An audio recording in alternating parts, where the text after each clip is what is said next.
Hi and welcome back to the channel. I'm Dr. Lexi, a functional medicine pharmacist and brain health specialist.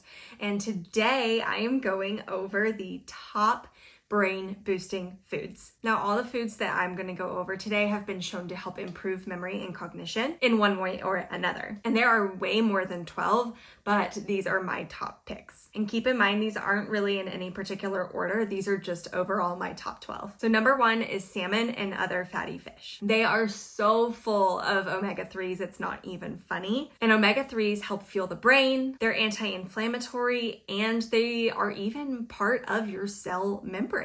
And as a bonus, salmon in particular also contains coenzyme Q10 or CoQ10, which is a vital part of the energy making process. So there's lots of good fish out there like cod and trout and whatnot. We do like to stay away from the bigger fish like tuna and king mackerel and shark because they tend to accumulate more heavy metals. But the top 5 fatty fish actually spell out the acronym SMASH. So I call them the SMASH fish. And those are salmon, mackerel, not king mackerel, just regular, anchovies, sardines, and herring. Now, some people are not fish fans. I definitely had to grow into it. I started with more of the white, less fishy fish, if you will, and I have progressed to loving salmon and other fish as well. But if you're not there yet, that's okay. You can still get the benefits of fatty fish through a fish oil supplement. And I'll link the one that I recommend most in the description for you. Number 2 is blueberries, one of my favorite fruits of all time. Fun fact about me, I actually grew up hating the texture of blueberries, but loving the flavor. So really the only way that you could catch me eating blueberries was in a blueberry muffin.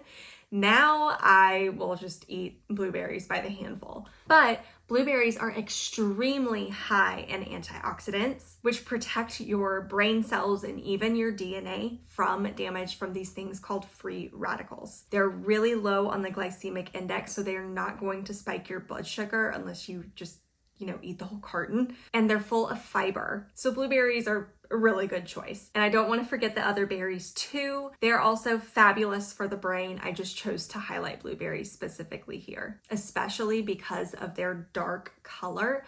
Those specific plant compounds that make that blue color have been shown to be very beneficial for the brain as well. Number 3 is turmeric. Turmeric has very potent anti-inflammatory and antioxidant properties, especially because of a component of it called curcumin. Now you can use this as a spice, or if you're not a fan of the flavor like my mom, but you want that extra boost, you can take it as a supplement. And I'll link my favorite one below as well. Number 4 is broccoli and other cruciferous vegetables. They contain a compound called sulforaphane.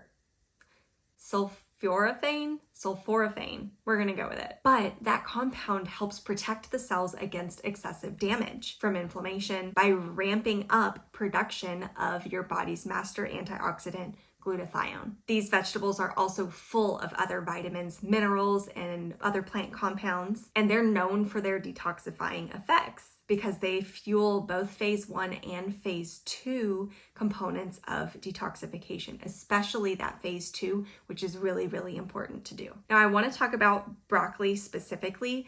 It has been shown to activate the NRF2 pathway or NRF2 pathway in the body. And this pathway is a protective mechanism that helps protect cells against toxins and oxidative damage. Now, other than broccoli, what in the world are cruciferous vegetables, right? So these include other vegetables such as cauliflower, Brussels sprouts, kale, turnips, bok choy, arugula, collard greens, and all dark leafy greens for that matter, radishes, watercress, and more. Now for these, organic is best when possible. And if you're still getting used to eating vegetables, I'll link my favorite greens powder in the description below. That'll help you get the benefits of eating all these vegetables without actually eating them while you're learning to incorporate them into your daily routine. Number 5 is nuts and seeds. Nuts and seeds are a fantastic source of healthy fats, and many of them contain the building blocks for neurotransmitters, especially almonds. They're really good sources of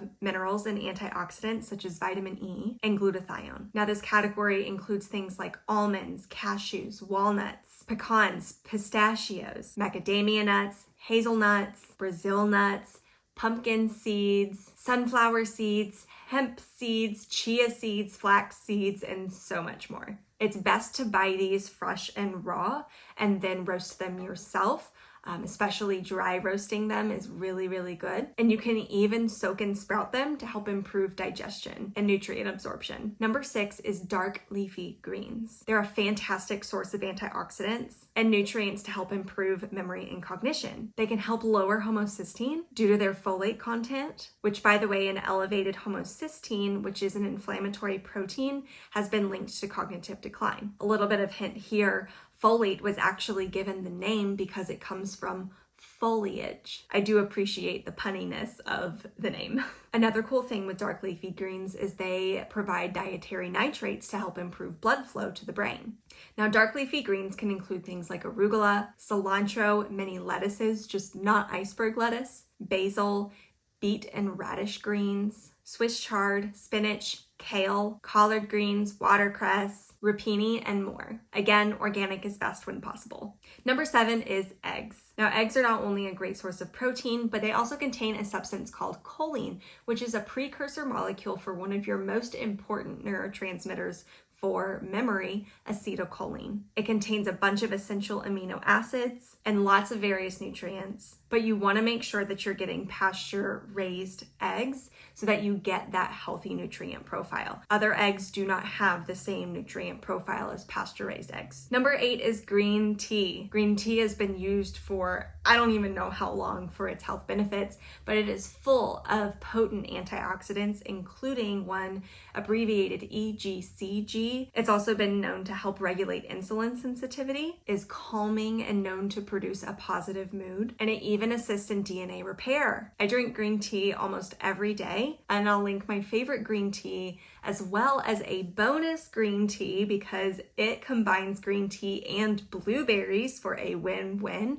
But I'll link both of those in the description below. Number 9 is avocados, one of my absolute favorites. I'm definitely a guac girl. So avocados are full of healthy fats, vitamins, minerals, especially potassium, and even antioxidants like vitamin E and glutathione. They're a really good source of soluble fiber as well, which is great for your gut. Not to mention they also support metabolic health. And I want to give you a little tip. You can also use avocado oil to cook with, but you want to make sure that you're buying a brand that is known to have 100% avocado oil.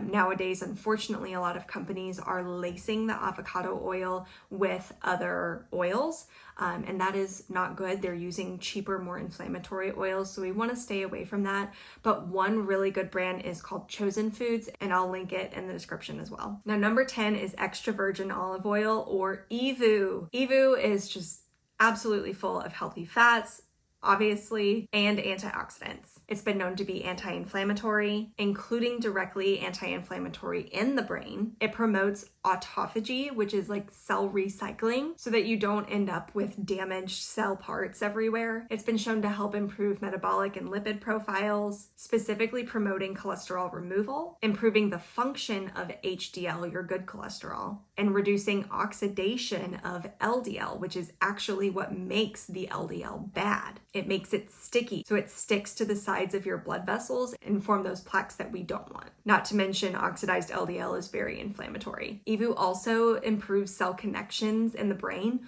also known as synapses, and it's been shown to reduce beta amyloid and tau proteins in the brain.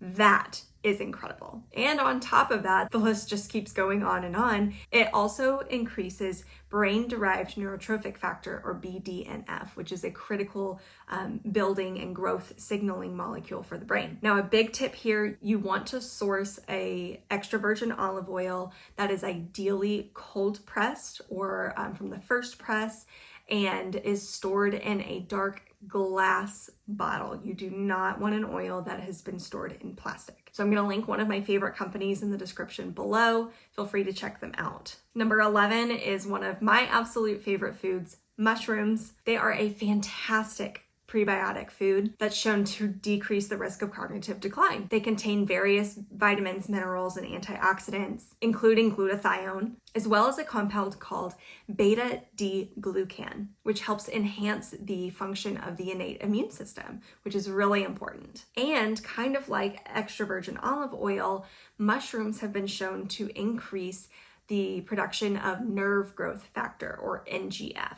Now, there's two that have been specifically shown to do that, and that is lion's mane mushroom and cordyceps. Now, these can be harder to find as food products. I know I've seen them in Whole Foods and local Asian or Indian markets, but you can also take them as a supplement form to get those benefits, especially if you don't like the taste or texture of mushrooms. And I'll link both the lion's mane and the cordyceps in the description below. Now, number 12 is fermented vegetables. These help improve the microbiome by introducing good bacteria, which will actually help compete with bad bacteria. They make various nutrients and neurotransmitters, help maintain the integrity of your gut lining, and even send signals to your brain. In short, this helps to strengthen the gut-brain connection, which I've talked about in an entire separate blog post, and I will link that below. Now, what are fermented foods? This includes things like sauerkraut, kimchi, organic tempeh and natto, pickles, kombucha, which we're looking for the ones that have the lowest sugar content, assorted fermented vegetables, yogurt or kefir, ideally non-dairy or from grass-fed cows, brined olives, and more. Now, there's a few tips that go along with this one as well. We want to make sure